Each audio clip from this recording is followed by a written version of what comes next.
eu fui milionário. Eu já peguei carro que eu tirava aqui, ia dar uma volta. Aí não gostei, vou vender. Aí já perdia 100 mil, 80 mil. Imagina a pessoa que teve tudo na vida e você chegar a um momento de não ter coisa nem para você comer. Eu falei... Já imaginou você ter tudo? Mansões de tirar o fôlego, carrões que valem milhões, fama internacional e uma conta bancária inesgotável. E de repente, tudo virar poeira? Pois é exatamente isso que aconteceu com esses 12 jogadores. Eles tinham o mundo aos seus pés, mas acabaram jogando tudo fora, vivendo hoje na sombra daquilo que um dia foram. Como será que eles estão atualmente? Como foram capazes de perder tanto dinheiro assim? Vem comigo descobrir os bastidores chocantes da queda desses milionários da bola. Jobson. Se você acompanhava futebol no fim dos anos 2000, com certeza já ouviu esse nome. Jobson. Ficou na cara!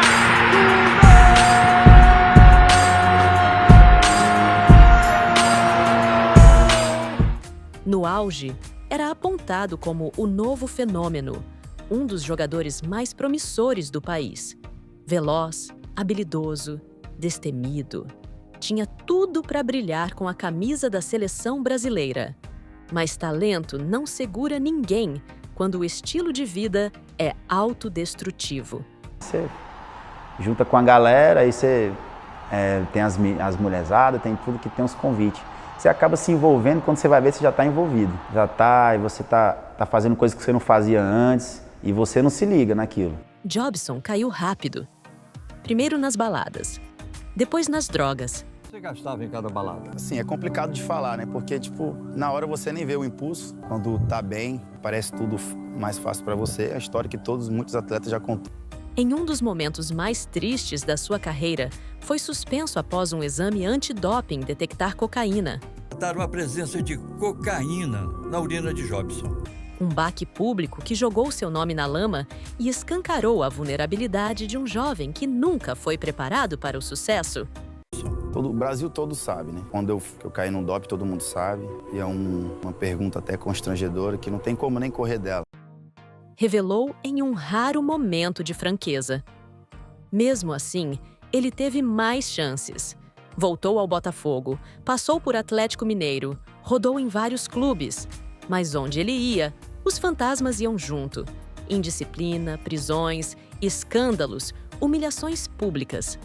Em uma dessas ocasiões, chegou a relatar o constrangimento de sua mãe e esposa ao vê-lo despido e revistado numa delegacia.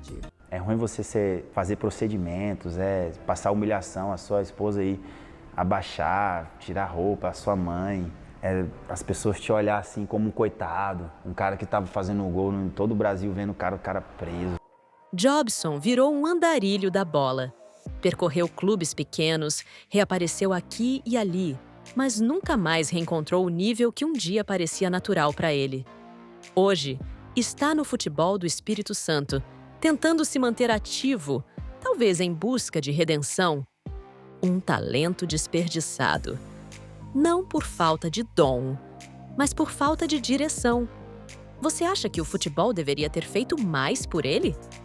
Ou cada um é responsável pelos seus próprios erros? Fala aí nos comentários. Sassá. Quem viu o Sassá jogar no Botafogo nos anos 2010, viu um atacante explosivo, com faro de gol e presença de área. Em campo, chamava a atenção. Fora dele, também. Mas por motivos bem diferentes. Após brilhar no Botafogo, Sassá foi parar no Cruzeiro, onde viveu o auge da sua carreira.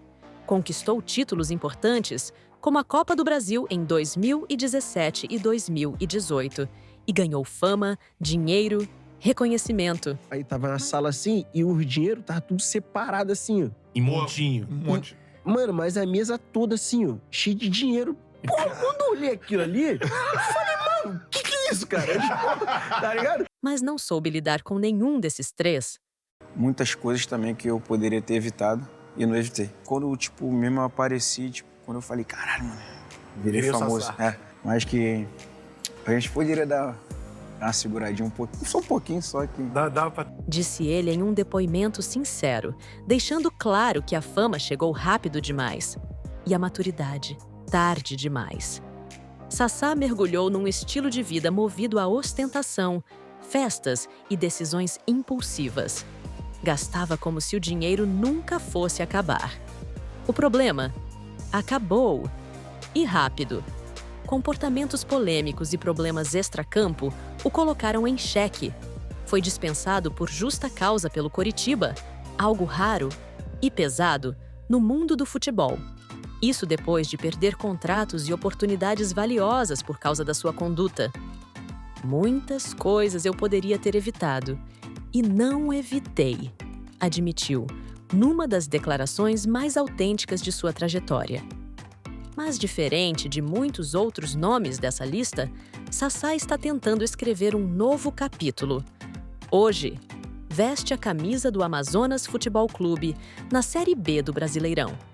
Está em forma, com desempenho em alta e mostrando que, apesar dos erros, ainda quer fazer valer o talento que o Brasil inteiro viu nascer. O futebol dá segundas chances, mas não muitas. Você acha que Sassá vai conseguir dar a volta por cima? Ou o passado ainda pode pesar mais que o presente? George Best. Se você acha que só no Brasil o talento se perde entre vícios e descontrole, conheça George Best. Ele não era apenas um jogador, era um ídolo pop, um verdadeiro rockstar com chuteiras. Carismático, ousado, veloz, técnico. Um gênio em campo e um imã de escândalos fora dele.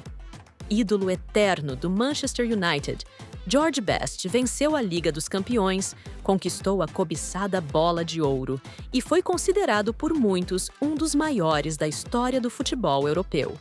Pelé, inclusive, dizia que ele era um dos melhores que já tinha visto jogar. Mas o brilho dos holofotes cegou George. Gastei muito dinheiro com bebida, mulheres e carros.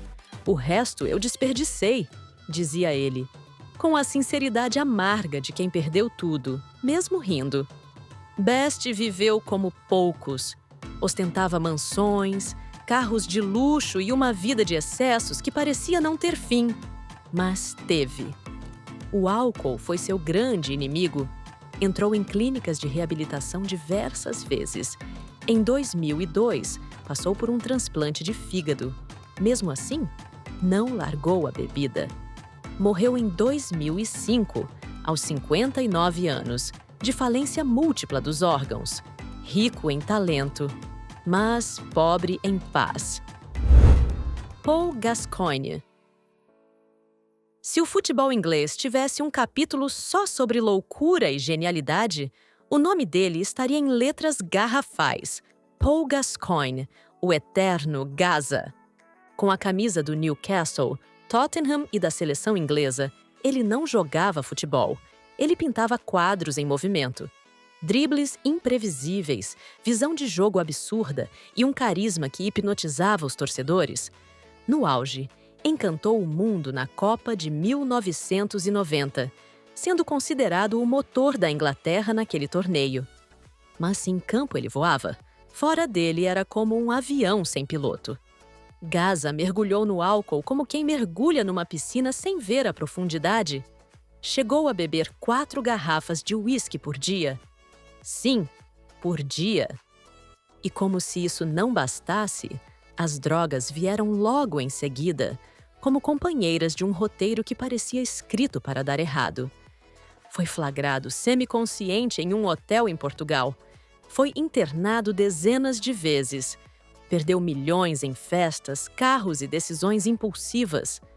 Mais recentemente, em 2024, veio o baque definitivo. Perdeu a casa onde morava e foi acolhido pela própria empresária. Aos 57 anos, voltou para as reuniões dos Alcoólicos Anônimos e confessou: "Sou um bêbado triste. Não saio de casa. Só bebo." É pesado, triste, doloroso. O homem que fez o mundo vibrar com a bola nos pés agora vive no silêncio, lutando não contra adversários em campo, mas contra os monstros na cabeça. O que você sente ao ver talentos como Gascoigne se afundarem assim? Será que é possível recomeçar mesmo depois de perder tudo? Flávio Donizete. Flávio Donizete começou a carreira como muita gente sonha, vestindo a camisa do São Paulo em um dos maiores elencos da história do clube. Campeão da Libertadores e do Mundial de Clubes de 2005, ele fazia parte do grupo que encantou o Brasil. Mesmo não sendo titular, estava lá, no banco, vivendo o sonho de todo jovem boleiro. Mas quando os holofotes se apagaram, veio o pesadelo. Donizete sofreu com lesões sucessivas que travaram sua evolução. Foi emprestado para clubes menores, caiu no esquecimento e no vício. O que começou como um escape virou prisão. A droga passou a comandar sua rotina. Em uma entrevista chocante no Domingo Show, ele revelou que chegou ao ponto de vender suas medalhas de campeão mundial para sustentar o vício. Vendi Você vendeu a medalha por quanto? por R$ 1.500. Você vendeu a medalha do Mundial por R$ 1.500. E com esses R$ 1.500, você fez o quê? Usei droga. Sim. Aqueles troféus que qualquer jogador guardaria como relíquia, ele trocou por sobrevivência. Tentou voltar ao futebol em 2015, no Taboão da Serra, mas as crises de abstinência falaram mais alto. Não conseguiu manter regularidade, perdeu mais uma vez o rumo e desapareceu dos holofotes sem alarde. Mas a história não termina no chão. Em 2020, Flávio Donizete finalmente decidiu virar a página. Deixou os campos como jogador e recomeçou no futebol feminino de base, trabalhando com adolescentes, orientando, ensinando, dividindo sua história. Hoje, aos 41 anos, vive uma nova fase, longe da fama, mas perto daquilo que talvez sempre tenha buscado: propósito. Será que a experiência dele pode evitar que outros jovens caiam nas mesmas armadilhas? Você daria uma segunda chance para alguém que perdeu tudo? Miller. Miller tinha tudo para viver como rei após a aposentadoria.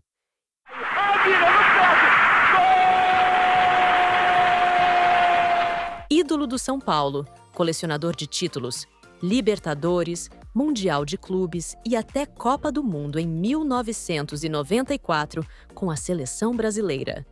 Um currículo que colocaria qualquer jogador na história. Mas o que ninguém vê são os bastidores da fama. Miller viveu o auge e depois o desequilíbrio. O talento nos pés não veio acompanhado de preparo emocional. Em suas próprias palavras: você é jovem, gasta dinheiro até desnecessariamente. Não tem preparo psicológico para a fama, para o sucesso. Você acaba gastando muito dinheiro. Então eu nunca soube, assim, administrar meu dinheiro, sabe? Ser uma pessoa inteligente nesse sentido, entendeu? Eu aprendi mais errando do que assim. E ele gastou. Com compulsão. Casas, carros, luxos, amigos. Ou melhor, amigos. Apareciam de todos os cantos. O tipo de gente que se aproxima quando a grana está sobrando e desaparece quando ela acaba. Sempre tem aqueles que vêm tentar aproveitar do seu sucesso. Desabafou em uma entrevista intensa ao UOL em 2023. O resultado? Falência, separação e acusações pesadas. Miller foi acusado de abandono de família e de não pagar pensão alimentícia para os filhos. O homem que um dia levantou taças pelo Brasil, agora lutava para manter sua imagem fora do campo. Mas nem tudo é queda. Hoje, Miller atua como comentarista esportivo no tradicional programa Mesa Redonda, da TV Gazeta. Tenta reconstruir sua vida, sua reputação e seu legado, mesmo que em ritmo mais lento que um contra-ataque. O futebol deu tudo a ele, mas a vida cobrou caro por aquilo que ele não aprendeu fora dos gramados. E você? Acha que os clubes deviam dar suporte psicológico aos jogadores desde o início da carreira? Será que Miller teria tido outro destino com orientação certa? Serginho das Arábias. Eu era milionário, né? Vou falar milionário porque... A história a seguir é um verdadeiro exemplo de como o topo pode virar abismo quando se perde o controle. Serginho, conhecido pelos fãs como Serginho das Arábias, era sinônimo de talento e ousadia nos gramados. Revelado pelo Fluminense de Feira de Santana, na Bahia, ele chamou tanta atenção que logo foi parar no Corinthians nos anos 90, época em que o futebol brasileiro fervia de craques e promessas. Passou ainda por Vasco, Botafogo e até brilhou no Fenerbahçe, da Turquia. Mas foi no mundo árabe que ele realmente explodiu. Lá, virou milionário, com todas as letras. Eu fui milionário, eu já peguei carro que eu tirava aqui, ia dar uma volta, aí não gostei, vou vender. Aí já perdia 100 mil, 80 mil. Imagina a pessoa que teve tudo na vida e você chegar a um momento de não ter coisa nem para você comer. Relembrou. Como se fosse só mais uma jogada errada no meio do campo. A conta, claro, chegou. E foi alta.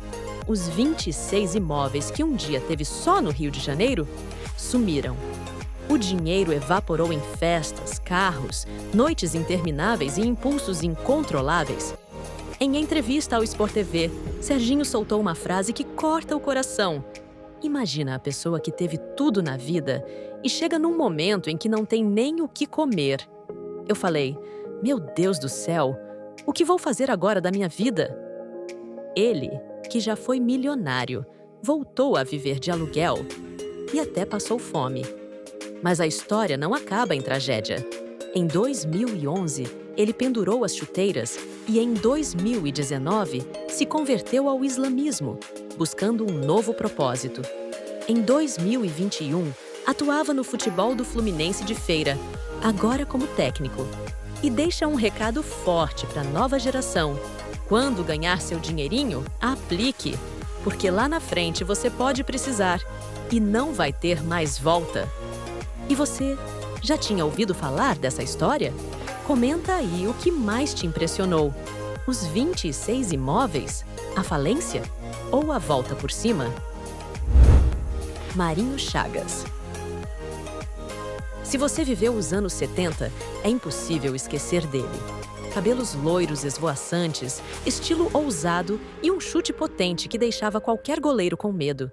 Marinho Chagas, a lendária bruxa da lateral esquerda, não era só jogador. Era um espetáculo à parte. Nascido em Natal, no Rio Grande do Norte, ele saiu do ABC local para brilhar em gigantes como Fluminense, Botafogo, São Paulo e até no glamuroso New York Cosmos, onde dividiu os holofotes com ninguém menos que Pelé. E claro, não dá para esquecer.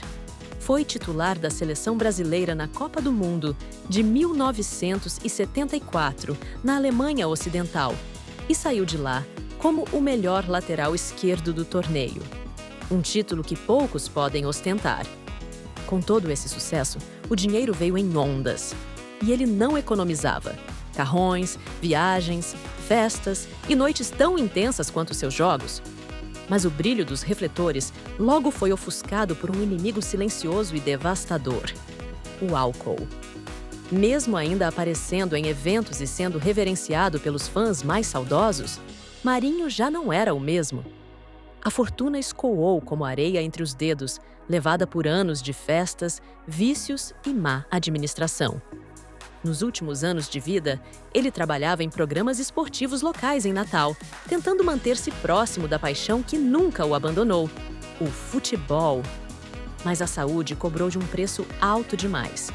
Em 1º de junho de 2014, aos 62 anos, Marinho nos deixou, vítima de uma hemorragia digestiva provocada pelo consumo excessivo de bebidas alcoólicas. O mais triste? Ele estava se preparando para assistir aos Jogos da Copa do Mundo, justamente na cidade onde nasceu e onde tudo começou. Um dos maiores talentos da lateral brasileira, com carreira internacional e nome gravado na história, mas que terminou seus dias longe da riqueza, longe dos gramados e cercado apenas por lembranças. Você acha que a fama destruiu Marinho Chagas? ou que faltou apoio para que ele pudesse lidar com os vícios? Me conta aí nos comentários. Garrincha. Falar de Garrincha não é só falar de futebol. É falar de um fenômeno da natureza. Um gênio que fez o impossível parecer fácil. Dono dos dribles mais desconcertantes da história, Garrincha encantava plateias inteiras com sua leveza, sua alegria, seu talento bruto. Ele foi o anjo das pernas tortas. E também o símbolo de uma das maiores ironias do futebol brasileiro. Campeão do mundo em 1958 e 1962, Garrincha dividiu o protagonismo com Pelé e conquistou o mundo. Nos gramados, parecia invencível. Fora deles, era frágil como qualquer um de nós. Eu nunca pensei em dinheiro. Eu só queria jogar. Essa frase, dita por ele em entrevistas antigas, resume tudo. Garrincha não ligava para contratos, assinava papéis em branco, confiava nos outros. Queria só jogar bola. O resto não importava. Mas o tempo cobra. E cobrou caro. Após o bicampeonato vieram as lesões, que nunca foram bem tratadas. O álcool, os casamentos tumultuados, as internações, os esquecimentos. Garrincha perdeu tudo: dinheiro, saúde, família, a carreira e até a dignidade. Ele enfrentou depressão, foi internado várias vezes em clínicas de reabilitação e terminou a vida morando de favor, doente, isolado e falido. No dia 20 de janeiro de 1983, aos 49 anos, Garrincha morreu de cirrose hepática. O mundo perdeu um gênio. O Brasil perdeu seu driblador mais mágico. Mas o mais triste? Ele morreu praticamente sozinho, ignorado por um país que um dia o tratou como rei. O garoto de pau grande, que fez o mundo sorrir com seus dribles, partiu em silêncio. E com o bolso vazio. E aí? O que dói mais pra você nessa história? A queda? O esquecimento? Ou o fato de que o futebol nunca soube proteger seus heróis? Paulo César Caju. A história de Paulo César Caju é daquelas que parecem roteiro de filme. Ele não só jogou ao lado de Pelé, Tostão e companhia na Copa do Mundo de 1970, como foi campeão com aquela que é considerada por muitos a melhor seleção de todos os tempos. Ídolo do Botafogo, Flamengo e Grêmio, ele tinha tudo. Fama internacional, dinheiro de sobra e um talento que enchia os olhos de qualquer torcedor. No auge, vivia uma vida de luxo, rodeado por amigos, carrões, festas, viagens e vícios. No glamour que eu já estava, tinha uma posição financeira excepcional. Fui experimentar. Foi um dos grandes pecados da minha vida. Caju caiu de cabeça no consumo de drogas e álcool. Mas o que mais choca é o valor que ele mesmo assume ter perdido nesse processo. A cocaína me levou 10 milhões de reais. Uma frase dura, pesada, dita por alguém que não fala mais com vaidade, mas com arrependimento. A vida, que um dia foi aplauso, virou abandono. Nos bastidores do futebol, muitos dos seus colegas daquela geração também foram esquecidos. Alguns morreram em miséria total. E ele mesmo confessou, em entrevista, como foi doloroso se afastar não só do esporte, mas também de tudo que um dia foi dele. Hoje, aos 75 anos, Caju tenta seguir com dignidade.